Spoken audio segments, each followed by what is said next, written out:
thunderstorm capable of producing wind gusts in excess of 30 It's a Baltimore! waves 1 foot. Showers and thunderstorms likely.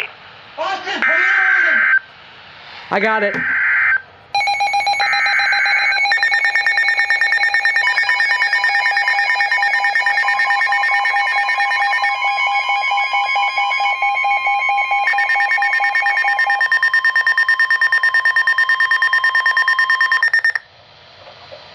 The National Weather Service in Sterling, Virginia has issued a tornado warning for central Baltimore County in northern Maryland until 6 o'clock p.m. At 5:29 p.m., a severe thunderstorm capable of producing a tornado was near Dawson, or near Pikesville, and was moving east at 15 miles per hour.